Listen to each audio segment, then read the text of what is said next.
ঝুলনো হইতে নামিলা তুরিতে রসবতী রসরাজ, রতন আসনে বসিলা যতনে রতন মন্দির মাঝ। ঝুলন যাত্রা, ঝুলন যাত্রা, কবে পালিত হবে এই ঝুলন যাত্রা? জেনি তাই শুধু গৌর ভক্তবৃন্দ, আমি বৃন্দা আজকে চলে এসেছি ঝুলন যাত্রা কি আর ঝুলন যাত্রা কবেই বা পালিত হবে সেই বিষয়ে আপনাদের জানাতে। তো আসছে আগামী 23শে আগস্ট রোজ রবিবার থেকে 30শে আগস্ট পর্যন্ত পালিত হবে এই ঝুলন যাত্রা মহোৎসব। তো ঝুলন যাত্রা মেইনলি 5 দিন ব্যাপী পালিত হয়, তবে এবারে অত্যন্ত আনন্দের সংবাদ যে এবারে ঝুলন যাত্রা পালিত হবে 7 দিন ব্যাপী।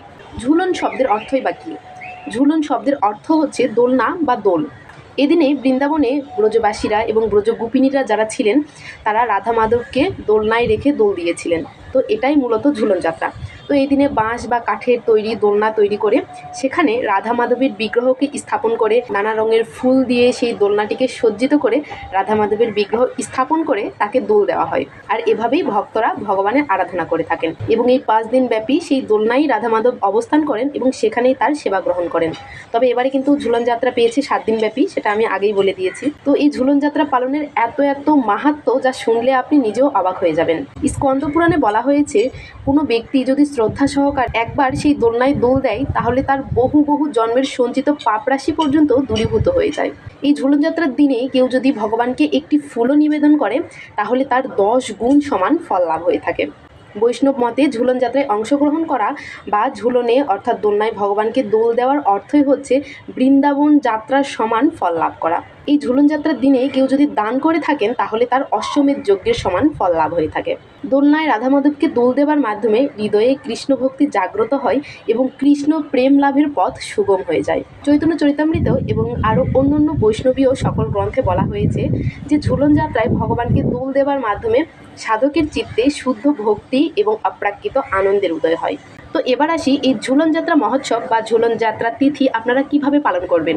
তো যাদের গৃহে ভগবানের বিগ্রহ রয়েছে তারা অবশ্যই বাঁশ বা কাঠের তৈরি দোলনা তৈরি করে সেখানে রাধা মাধবের বিগ্রহকে স্থাপন করবেন এবং এবারে যেহেতু 7 দিন ব্যাপী ঝুলন যাত্রা পেয়েছে 7 দিন ব্যাপী ভগবান সেই দোলনায় অবস্থান করবে এবং সেখানেই ভোগ চলবে এবং সেখানেই ভগবান তার সেবা গ্রহণ করবেন এবং সেখানেই মঙ্গল আরতি, সন্ধ্যা আরতি, জপ, কীর্তন সব কিছুই সেখানে হবে। আর যাদের গৃহে ভগবানের বিগ্রহ নেই তারা কি ঝুলন যাত্রায় অংশগ্রহণ করবে না? তো বিষয়টা একদমই এমন না। যাদের গৃহে ভগবানের বিগ্রহ নেই তারা অবশ্যই তাদের নিকটস্থ যে কোনো মন্দিরে যাবেন এবং অবশ্যই ভগবানকে দোল দেবেন। কারণ ঝুলন যাত্রা তো 7 দিন ব্যাপী, তো আপনাদের 7 দিন মন্দিরে যাওয়া সম্ভব না হলেও কমপক্ষে একটা দিন হলেও আপনারা মন্দিরে যাবেন। এই ঝুলন যাত্রার এত বেশি পরিমাণে মাহাত্ম্য যা বলে কখনো শেষ করা যাবে না। এই ঝুলন যাত্রায় ভগবানকে দোল দেওয়া হলে তার আর কখনো পুনর্জন্ম হয় না। বুঝতে পারছেন কতটা মাহাত্ম্য সম্পন্ন এই ভগবান শ্রীকৃষ্ণের ঝুলন যাত্রা মহোৎসব। বৃন্দাবনে যারা গোপিনীরা ছিল তারা রাধা মাধবকে এভাবেই শৃঙ্গার করিয়েছিলেন।